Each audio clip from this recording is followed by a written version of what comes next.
그전에도 제가 한번 이야기했던가요? 제가 학교 다니면서 가장 영향을 많이 받았던 선생님 중에 하나 꼽으라면 제가 중학교 때 수학 선생님 박형수 선생님이라고, 그 선생님은 평소에 수학을 아주 수학 선생님이니까 수학을 아주 잘했지 않겠습니까?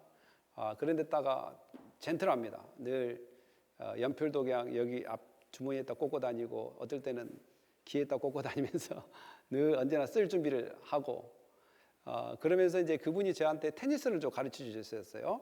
수학만 가르쳐 준 것이 아니라 테니스도 가르쳐 주셨고, 또 뮤지컬 음악 그 강단에 가서 혼자 그 시간 있을 때마다 학생들 다 보내놓고, 그때 저는 탁구 선수였기 때문에 이제 탁구 연습을 하고 있으면 탁구 연습실과 뮤지컬이 가까우기 때문에 음악이 들려요.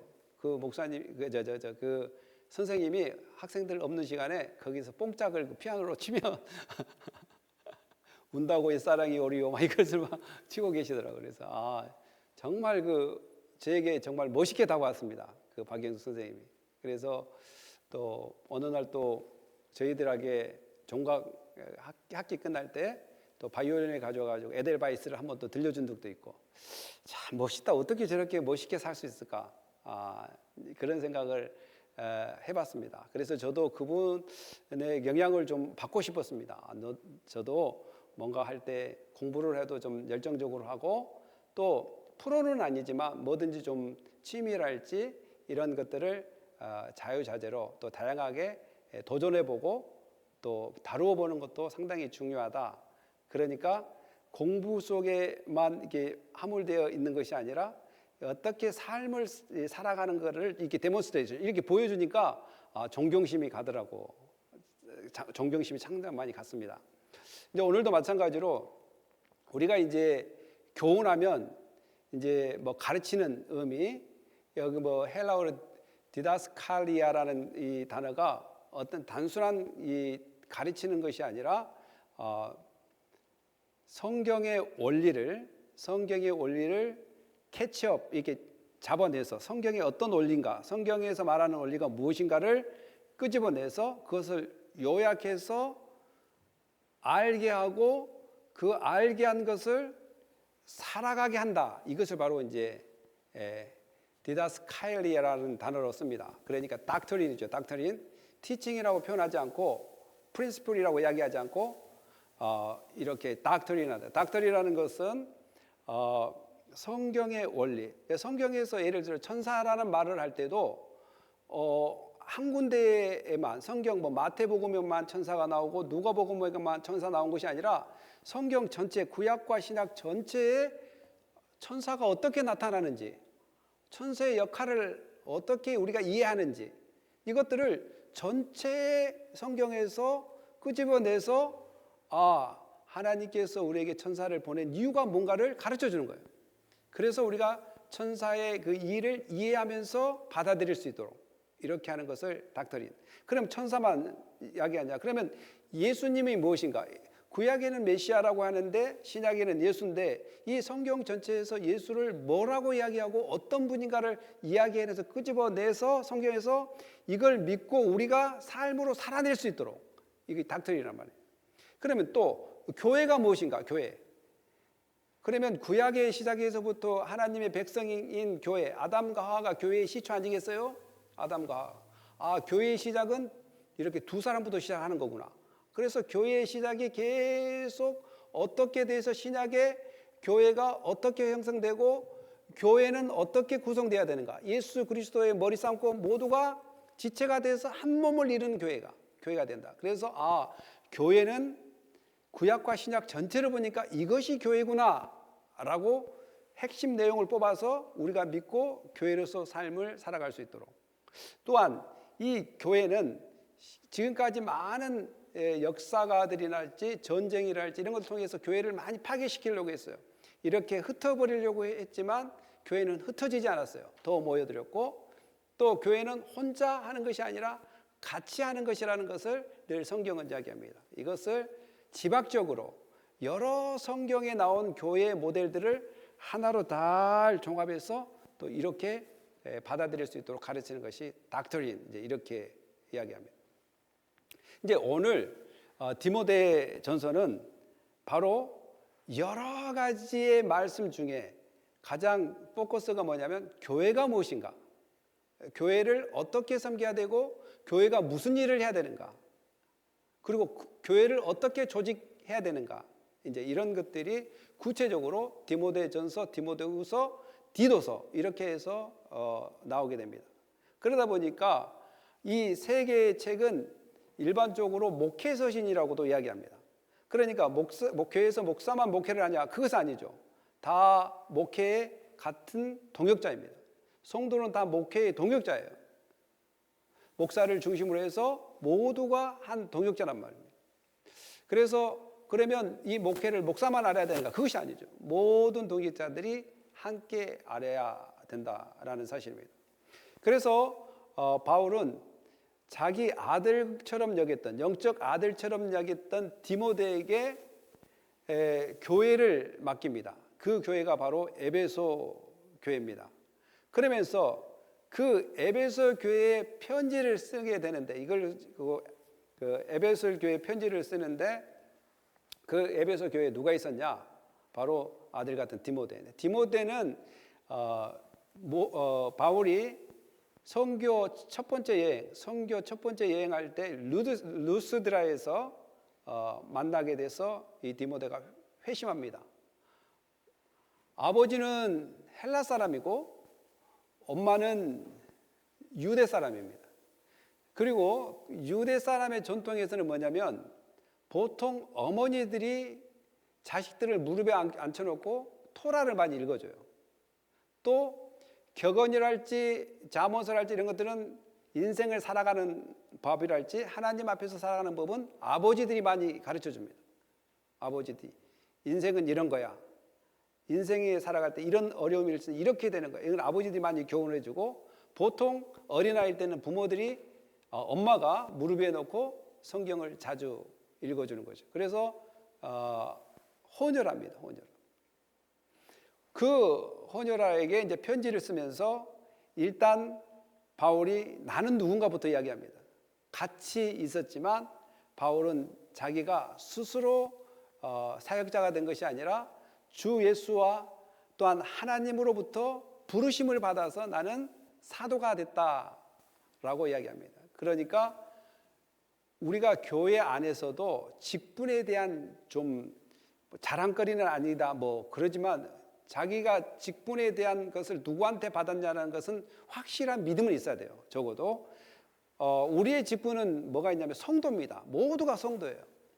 성도로 누구로부터 부름을 받았냐? 하나님으로 부름을 받았다는 확신은 있어야 됩니다. 적어도 나는 성도다, 나는 하나님으로부터 부름받는 성도란 이 자부심은 있어야 됩니다. 두 번째, 그 성도 가운데 하나님께서 사역자로 불렀단 말이죠. 어떤 집사로, 어떤 장로로, 어떤 권사로, 어떤 목사로, 교사로 여러 가지 직분을 주셨다면 적어도 그 직분에 대한 확신이 있어야 돼요. 하나님께서 나 이 직분을 주셨다는 확신. 권사를 주셨다는 것은 내가 좀 부족해도 연약해도 나는 그래도 이 직분 하나님이 주셨어. 하나님께서 나에게 부족한 나에게 이 직분을 주셨어. 이런 확신. 내가 만들어낸 것이 아니야. 우리 하나님께서 나에게 주셨다는 이 확신. 물론 사람을 통해서 안수를 했지만 그러나 사람을 통해서 안수를 주게 하신 분이 누구예요? 하나님이라는 거예요. 하나님. 그래서 적어도 이단이 아니거나 잘못된 방법이 아니었다면 자기가 받았던 거에 대해서 이처럼 바울이 자기가 사도로 부름받은 이 믿음을 고백한 것처럼 하나님 아버지와 그리스도 예수로부터 받았다는 거예요. 그리고 이 바울이 디모데에게 축복을 합니다. 축복이 뭐냐면 은혜와 긍휼과 평강이 내게 있을지어다, 이렇게 축복합니다. 보통 바울 서신 13개 중에 대부분 은혜와 평강이 있을지어다 이렇게 이야기하는데 이 디모데 전서나 이런 그 목회 서신에는 거기에다 뭘 집어넣냐면 뭐가 있어요? 긍휼이 하나 더 들어갑니다. 은혜와 긍휼과 평강이 있을지어다 이렇게 이야기합니다. 왜냐하면 그 은혜라는 것은 보통 그리스 사람들이 많이 샀던 카리스라는 말인데, 그 지역에 살았던 그 인사말에서 따온 그 말이란 말입니다.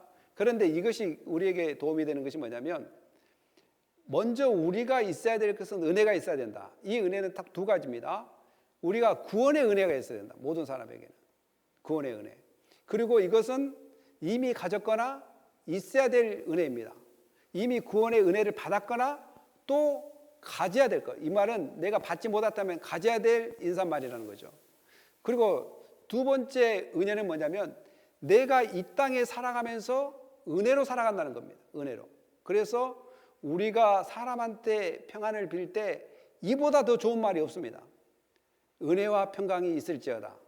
이 이야기가 더 좋은 인사말이 될 수 없다라는 사실이죠. 그래서 여러분도 많이 사용하십시오. 여러분 가운데 은혜와 평강이 있기를 원합니다. 성도님 가운데 은혜와 평강이. 그래서 두 가지 은혜, 구원의 은혜, 삶을 살아가는 하나님으로 받는 은혜. 그리고 이제 두 번째 아까 이야기했던 것처럼 국률이 있을 때, 이 국률을 특별히 붙인 이유는 이 디모데가 여러분들이 잘 아시다시피 겁이 많습니다. 성경에 사도행전의 16장이나 20장 그리고 여러 디모데에 관한 그 성품을 보면 겁이 많고, 두 번째는 그가 위가 아픕니다. 위가. 그래서 바울이 그 포도주를 마시라 한 이유가 바로 위가 아픈 좀 병기가 있단 말이죠. 그런데 목회자들에게 대부분 있는 병이 뭐냐면 위장병입니다. 왜냐하면 목회자들은 뭘 고민을 많이 해요. 걱정이 많아요. 그리고 근심이 많아요. 그렇기 때문에 그런 사람들에게 있어 것은 대부분 위장병이 많잖아요. 그래서 목회자들에게 그 당시에도 목회자인 그 디모데가 바로 그런 상황이 아니었나 이렇게 이야기해 볼 수 있고, 그래서 이 국률이 있어야 된다. 왜냐하면 목회도 국률이 있어야 되고 병을 낫게 하는 것도 국률이 있어야 되고, 더 나아가서는 기도할 때 대부분 신약 성경에서 사복음서에서 사람들이 뭐 나병 환자들인지 뭐 혈류병을 걸렸든지 병든 사람들이 했던 말 중에 하나가 뭐냐면, 다윗의 자손 예수여 우리에게 국률을 베푸소서. 이것은 간청의 의미가 상당히 많습니다.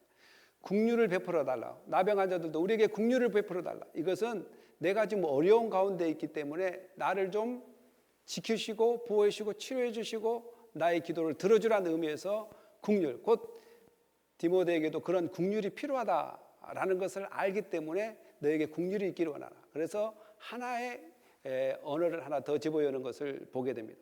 마지막에 뭡니까? 은혜와 국률과 평강이 있을지어다. 이 평강도 마찬가지로 두 가지 측면이 있습니다. 첫째 평강은 하나님과 인간 사이에 막혔던 담이 허물어질 평강이 있어야 돼요. 그리고 이미 막힌 담이 허물어진 사람도 있고 허물어지지 않아서 평강이 필요한 사람이 있습니다. 평강이 있을지. 그리고 두 번째 평강은 사람과 사람 가운데 평화가 있어야 돼요. 사람과 사람 가운데 평안을 이룰 수 없으면 상당히 불편합니다. 상당히 불편해요. 그래서 성숙한 신앙은 계속 뭘 유지하려고 하냐면 평안을 유지하려고 해요. 하나님과 나 사이의 평안을 유지하고, 또한 하나님께서 맺어준 이 공동체 안에, 또한 가족 안에 평안을 이루려고 많이 유지한다는 거죠. 그래서 이 말은 정말 기독교인들에게 핵심적으로 필요한 축복입니다. 믿습니까? 은혜가 있을지어다. 기도가 안 되거나 문제거리가 있는데 하나님의 자비가 있기를 원합니다. 또한 이 평화, 하나님과 막혔던 잠이 해결되기를 원합니다. 또한 성도 간에 막혔던 잠이 해결되기를 원합니다. 이 사람과 사람, 이런 관계들에 있어서 상당히 중요한 인사말이라는 것을 우리는 알고, 다음부터 좀 쓰십시오. 우리가 한번 써봅시다. 옆사람과 손을 한번 잡고 우리 형제님 아니 자매님, 하나님 은혜와 긍휼과 평화가 있기를 원합니다. 시작.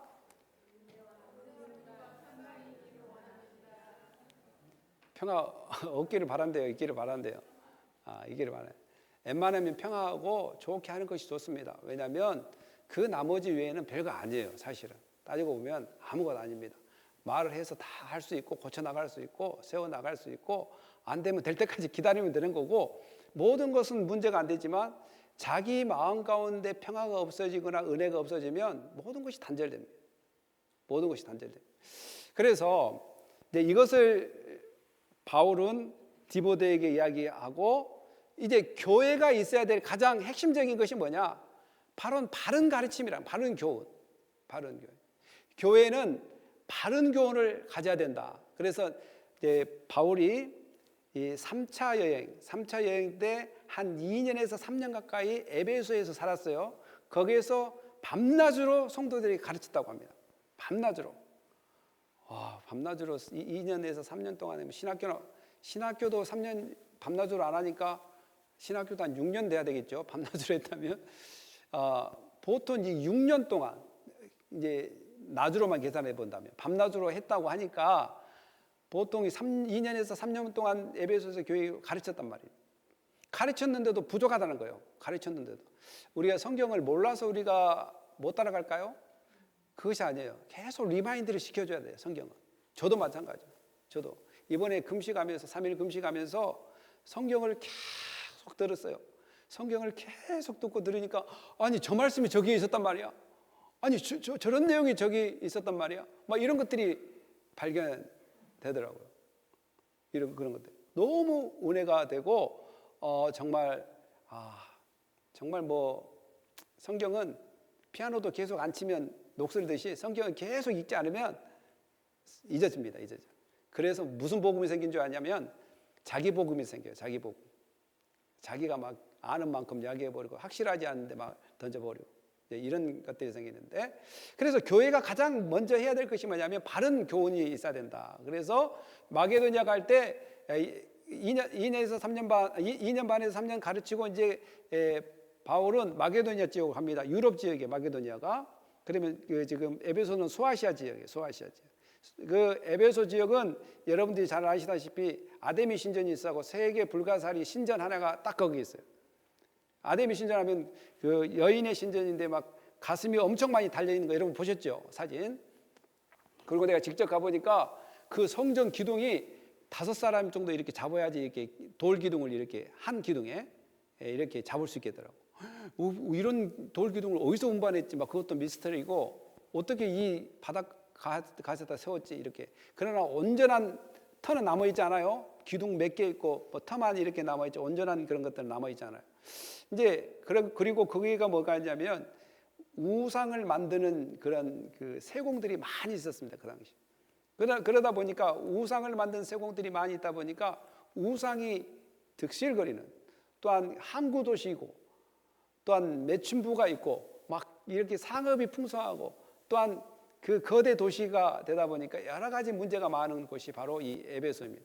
그러니까 여러 가지 문명이 왔다 갔다 교류하다 보니까 잘못된 가르침도 있고 잘못된 사설이랄지 미신이랄지 신화 이런 것들이 넘치는 지역이었다는 것이죠. 그런데 교회 안에 이런 가르침이 있습니다. 그러니까 거짓 교사가 막 교회 와서 가르치는 것이 아니라 성도들 안에 그 안에 말씀에 계속 있지 않고 그 사람들이 유대인들의 그 유대인 신화. 여러분들이 이제 다른 교훈은 바울이 경계한 잘못된 가르침이 바울이 가르친 거 외에 바울이 가르치는 핵심은 뭐냐면 예수 그리스도입니다. 예수 그리스도의 그 구원의 핵심을 복음을 가르쳤다면 그 다른 가르침은 유대교에서 그동안 배운 율법의 잘못된 해석과 또한 창조 신화에 비롯되는 여러 가지 신화를 바탕으로 해서 잘못 해석을 한단 말이죠. 그래서 그 신화를 바탕으로 잘못 해석된 내용이 무엇인가를 막 제가 찾아보니까 구체적인 내용은 나오지 않았어요. 근데 대부분 어떻게 해석을 했느냐면 이 창조 신화나 성경에 나온 이야기들을 그리스식 신화로 많이 이해해서 가르치는 경우도 있었다는 거죠. 그리스식 헬라식의 어떤 신화를 방식으로 이해하고 가르치는 그런 것들. 그러니까 여기서 신화는 그리스 신화를 이야기한 것이 아니라 유대인들이 성경에 비롯된 잘못된 해석들이 많이 있습니다. 물론 율법도 자기 나름대로 여러 가지 365개라는 것들을 조각조각 잘라서 해석하듯이 다른 것도 그런 경우들이 있었다라는 사실입니다. 그래서 신화와 끝없는 족보, 가장 유대인들이 잘 내세우는 건 아브라함의 족보냐, 다윗의 족보냐, 뭐 이런 족보를 가지고 또 성경을 해석해서 사람들을 분리시키고 또한 참된 복음으로 나오지 못하도록 하는 경우들이 상당히 많이 있습니다. 여러분, 여러분들 지금까지 이제 요한계시록을 해석할 때도 짐승의 표 666이라는 것이 있습니다. 666을 가지고 여러 가지 잘못된 해석들을 많이 했는데 최근이라 아니라 우리가 살아있을 때 많이 접했던 것이 뭐냐면 666이 짐승의 표 해가지고 시장에서 물건 살 때 찍는 바코드가 666이다. 이 바코드가 660 이걸 사용하는 자 막 이런 것들을 옹호하면 지옥에 간다, 구원받지 못한다, 배교한 자다, 막 이렇게 겁을 줬단 말이죠. 또 그것이 지나고 나니까 뭐가 있냐면 베레침 맞으면 지옥 가고 또 배교한 자다. 그것이 짐승의 표다. 이제 이런 식으로 상징적인 666을 다르게 해석해서 사람들을 겁을 준단 말이에요. 겁을. 성경에 베레침 맞으면 지옥 간다고 어디가 써 있어요? 천국 가는 것은 바로 예수 그리스도밖에 없습니다. 예수 그리스도를 믿어야지 구원받는다라는 사실. 그래서 그 잘못된 것들을 계속 진짜인 것처럼 그 당시에도 그런 가르침이 있었다는 것이죠. 그래서 그걸 따르지 말라. 그리고 이런 것들의 후유증이 뭐냐면 이런 잘못된 가르침을 받으면 후유증이 뭐냐면 계속 변론만 해요. 변론. 이거에 맞니 저거에 맞니 계속 변론만 하고 억측을 주장합니다. 여기 보니까 하나님의 경륜을 이름보다 도리어 변론을 내는 것이 이 변론이 억측입니다. 억측. 스페큘레이션이라고 해가지고 억측만 난다는 거. 억측. 여기 우리 한국 성경이 변론으로 번역이 됐는데 이게 억측만 나고 결국은 뭐예요? 하나님의 경륜은 뭐야? 스타 월십. 하나님의 그 말씀대로 청지기의 사명을 감당하지 않는다는 거예요. 정작 하나님의 말씀을 깨닫고 청지기의 삶을 살아야 되는데 청지기의 삶을 사지 않고 계속 억측만 내세우고 변증만 한다는 거죠. 잘못된 가르침. 그런데 예수 그리스도를 닮아가고 예수 그리스도의 복음으로 날마다 성장해 가면 뭐가 이루어지냐면 바로 다음에 나온 거죠. 사랑이 싹트게 됩니다. 사랑. 이 부분에 다 같이 한번 읽어봅시다. 이 교훈은 시작. 이 교훈의 목적은 정결한 마음과 선한 양심과 거짓이 없는 믿음에서 나오는 사랑이거늘 사람들이 이에서 벗어나 헛된 말에 빠져 율법의 선생이 되려 하나 자기가 말하는 것이나 자기가 확정하는 것도 깨닫지 못하는 도다. 아멘. 이 교훈에 대해서 성경을 가르치는 목적은 사랑하라. 어떤 마음으로 사랑해야 되냐면 청결한 마음으로 선한 양심으로 그리고 믿음에서 나오는 것을 통해서 사랑하라는 거예요. 사랑. 아멘입니까? 예. 그래서 성경의 핵심은 사랑인데 사랑은 바로 여러분들이 바로 섬기는 것입니다. 말씀을 통해서 섬기는 거예요. 제가 3일 전에 커피 브레이크 하는 그 어떤 사모님한테 이야기를 들었는데 커피 브레이크를 하고 싶어서 온 사람 중에 한 명이 교회 어디 다니시냐라고 물어보니까 교회를 안 다닌다고 그러더라고요. 그러니까 교회를 안 다니냐 그러면 교회 가면 불편하다. 할 것도 많고 또 눈치 봐야 될 것도 많고 또 목사님 말씀도 따라야 되고 또 성도들 너무 많다는 거예요. 내가 봐도 그래요. 그래서 그분이 그냥 교회 안 다니고 집에서 기도하고 성경 읽고 그냥 동네 사람들 불러다가 맛있는 거 해주면서 같이 기도하고 자기가 성경 가르치니까 너무 좋더라는 거예요. 너무 좋아. 그래서 커피 브레이크 하는데 한번 기웃거리 보려고 한번 문의를 한다고 이제 그런 이야기를 하더라고요. 그러면 주일날은 어디서 예배드려요?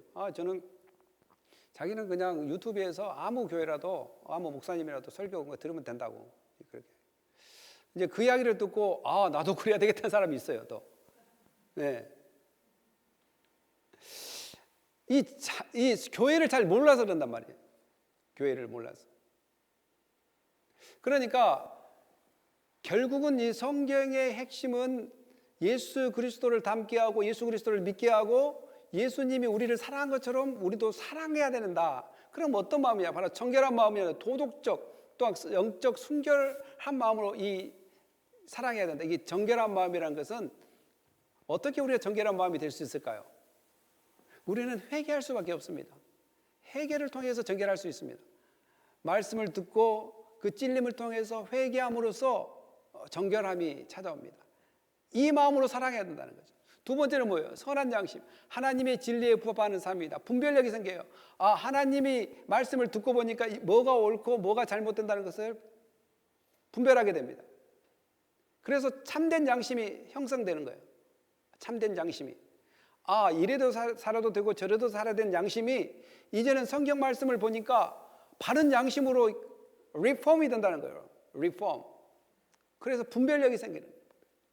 그걸 보고 선한 양심이라고. 마지막으로 거짓 없는 믿음, 변하지 않는 믿음, 하나님을 향하신 진실된 신뢰. 어떻게 해도 그분을 믿는 거예요. 어떤 상황이 이렇게 되든 저렇게 되든 상관하지 않고 나는 그분을 믿기로 작정했고 믿어야 된다. 그리고 그런 믿음을 주신다. 이런 마음의 바탕이 뭐예요? 사랑해야 된다. 이런 마음을 바탕으로 사랑해야 돼요. 네, 사랑. 사랑하는 성도 여러분, 오늘 우리가 교회에서 지켜야 될 것은 바로 바른 교훈입니다. 바른 교훈은 어디서 나오냐? 아까도 이야기했다시피 닥터린이라고 그랬어요. 성경에서 나오고 성경을 통해서 늘 배워야 됩니다. 그것이 교회가 해야 될 첫째 목적입니다.